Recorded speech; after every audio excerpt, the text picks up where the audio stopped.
Hi dear students, in welcome to my channel Memorial Classes। आपके बीच आने का हमारा और आपका इंतजार आज खत्म हुआ।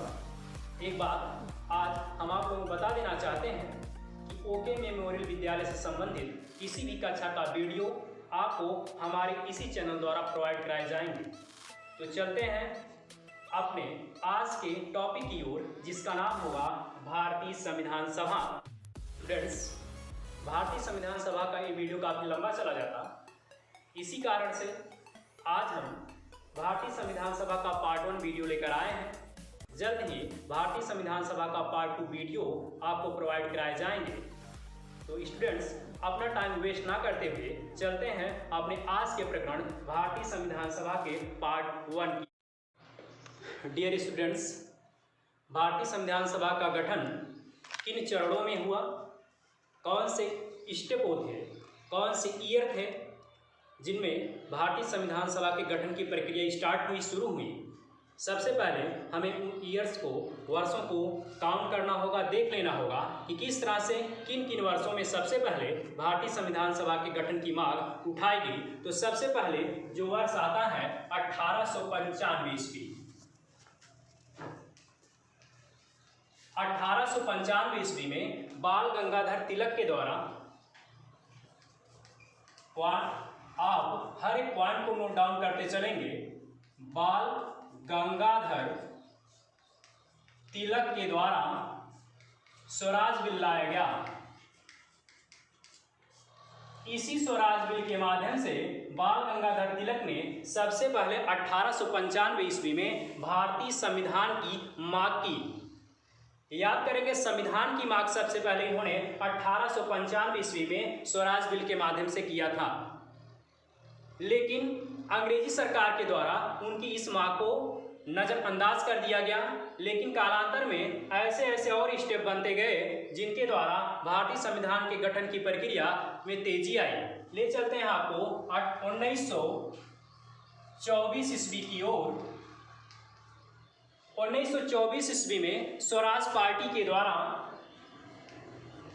स्वराज पार्टी के द्वारा भारतीय संविधान सभा के गठन की मांग सबसे पहले की गई थी। स्वराज पार्टी के द्वारा भारतीय संविधान सभा की मांग, संविधान सभा की मांग, आपको यहां याद करना है कि स्वराज बिल के द्वारा सिर्फ संविधान की मांग उठाई गई थी, संविधान की मांग।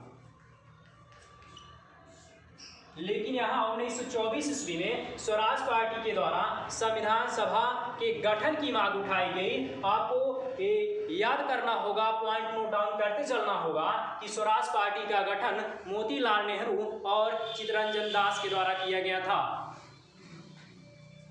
मोतीलाल नेहरू पंडित जवाहरलाल नेहरू के पिताजी थे। मोतीलाल नेहरू, स्वराज पार्टी का गठन हुआ। इसके गठनकर्ता में पंडित मोतीलाल नेहरू और देश बंधु चित्तरंजन दास की महती भूमिका थी। इसी पार्टी के द्वारा सबसे पहले संविधान सभा के गठन की मांग उठाई गई, लेकिन अंग्रेजी सरकार के द्वारा इस मांग को भी अनसुना कर दिया गया। लेकिन भारतीय जो क्रांतिकारी थे, बुद्धिजीवी नेता थे, उनकी ये मांग जारी रही। ले चलते हैं आपको 1934 ईस्वी की ओर।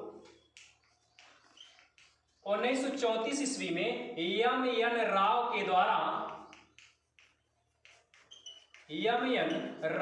द्वारा संविधान सभा के गठन की एक बार फिर से मांग उठाई गई। हालांकि ये मांग भी नजरअंदाज अंग्रेजी सरकार के द्वारा कर दी गई। आप पॉइंट नोट डाउन कर लेंगे कि एम.एन. राव का जो फुल फॉर्म होगा मानवेंद्र नाथ राव होगा।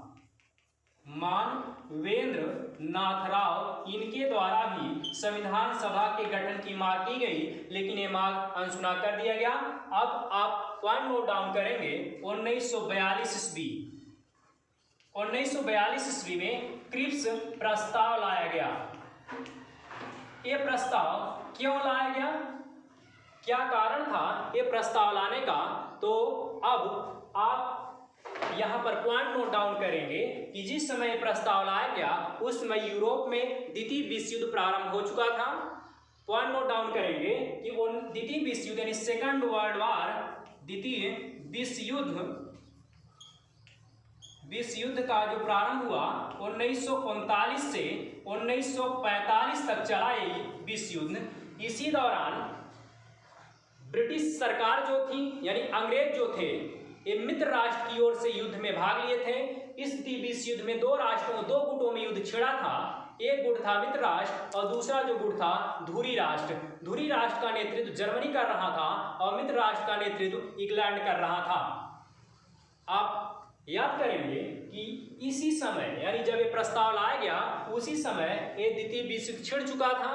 जर्मनी जगह जगह मित्र राष्ट्रों को धूल चटा रहा था और इनके सैनिकों को हताहत इनके सैनिक हो रहे थे। सैनिकों की संख्या घटती जा रही थी। इसी उद्देश्य से ब्रिटिश सरकार को ये महसूस हुआ कि यदि हमारे पास सेना की कमी हो रही है तो जहां जहां हमारे उपनिवेश हैं वहां की उपनिवेशी सेना की मदद से हम द्वितीय विश्व युद्ध में सेना की पूर्ति कर सकते हैं और द्वितीय विश्व युद्ध में धुरी राष्ट्रों को धूल चटा सकते हैं।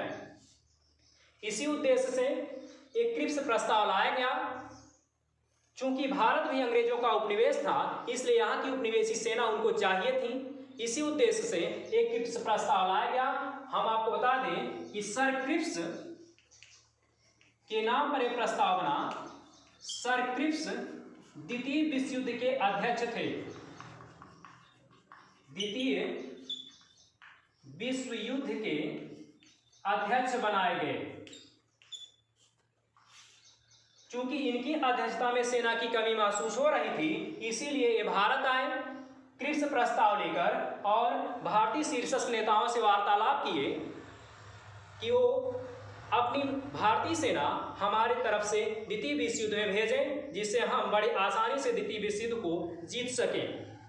क्योंकि प्रथम विश्व युद्ध में भारतीय शीर्षस्थ नेता या भारतीय धोखा खा चुके थे ब्रिटिश सरकार के द्वारा। आप पॉइंट आउट डाउन करते चलेंगे कि प्रथम विश्व युद्ध में ऐसा ही धोखा भारतीय खा चुके थे। प्रथम विश्व युद्ध जो 1914 से 1918 तक चला यानी 4 सालों तक चला, उस दौरान भी ब्रिटिश सरकार ने भारतीय सेना की मदद मांगी थी और इस शर्त पर भारतीय सेना अंग्रेजी सरकार की मदद की थी कि जल्द ही अंग्रेजी सरकार हमारी मांगे स्वीकार कर लेंगे, हमको आज़ादी दे देंगे या हमको अधिकतर सुविधाएं प्रदान कर देंगे। इसी शर्त के आधार पर अंग्रेजी सरकारें सहमत हुए और कहे कि यदि प्रथम विश्व युद्ध में आप हमारी मदद करेंगे तो हम आपको तमाम सुविधाएं मुहैया करा देंगे। लेकिन जब प्रथम विश्व युद्ध समाप्त हुआ तो अंग्रेजों ने भारतीयों की मांगों पे कोई ध्यान नहीं दिया। वहां पर भारतीय सूरमा नतमस्तक हुए। भारतीय बुद्धिजीवी वर्ग, भारतीय नेता, कांग्रेस पार्टी के नेतृत्व में जितने कांग्रेसी नेता थे, बुद्धिजीवी नेता थे, वो सब धोखा एक बार खा चुके थे। जब एक क्रिप्स प्रस्ताव लाया गया और एक ऐसा ही वादा यहाँ पर पुनः किया गया जहाँ एक बार भारतीय धोखा खा चुके थे तो भारतीय शीर्षस्थ नेता राजी नहीं हुए।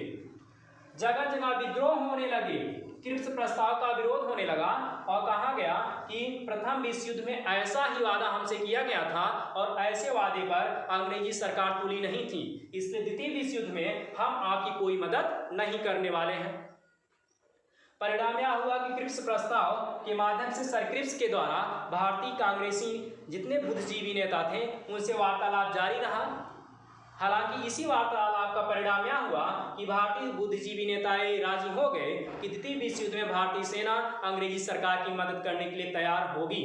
परिणाम यह हुआ कि भारतीय सेना तैयार हुई और भेजी गई द्वितीय विश्व युद्ध में और करीब 2 लाख की संख्या में भारतीय सैनिक इस युद्ध में उतरे। हाँ, तो ये प्रक्रिया थी भारतीय संविधान के गठन की।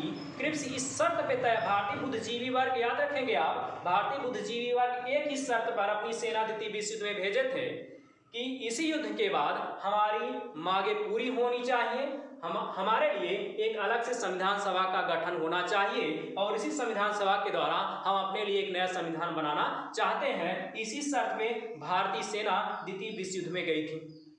तो ये था 1942 ईस्वी का क्रिप्स प्रस्ताव। अब ले चलते हैं भारतीय संविधान सभा के गठन का अगला जो चरण होगा 1946 ईस्वी।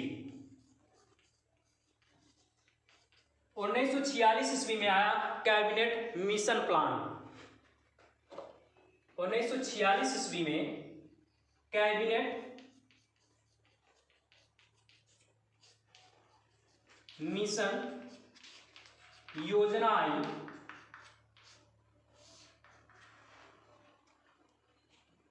इसी कैबिनेट मिशन योजना के तहत भारतीय संविधान सभा का गठन किया गया।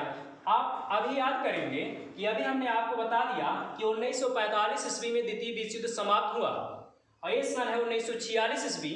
1945 ईस्वी में जब युद्ध समाप्त हुआ तो अंग्रेजों को भारतीयों की मांगें स्वीकार कर लेनी चाहिए थी। एक मर्तबा फिर अंग्रेजी सरकार भारतीयों से किए गए शर्त पर वे तुले नहीं, उनकी मांगें ठुकरा दिए। परिणाम यह हुआ कि जगह जगह दंगे और विद्रोह होने लगे। जब द्वितीय विश्व युद्ध समाप्त हुआ और भारतीयों की मांगें अस्वीकार हुई तो जगह जगह दंगे होने लगे। इन्हीं दंगों को शांत करने के लिए ब्रिटेन के प्रधानमंत्री क्लीमेंट एटली थे। ब्रिटेन के प्रधानमंत्री क्लीमेंट एटली को यह महसूस हुआ कि अगर ऐसे ही दंगे और झगड़े होते रहेंगे, अशांति कायम भारतीयों के अंदर रहेगी, तो हम बहुत दिनों तक शासन भारतीयों के ऊपर नहीं चला सकते। इसीलिए ब्रिटिश संसद में भारतीयों की शासन व्यवस्था से संबंधित मांग उठी। क्लीमेंट एटली के द्वारा ये लगा क्लीमेंट एटली को कि एक ऐसा मिशन तैयार किया जाए और उस मिशन को भारत भेजा जाए और उसी मिशन के तहत भारतीयों की अधिकतर मांगें हम स्वीकार कर लें।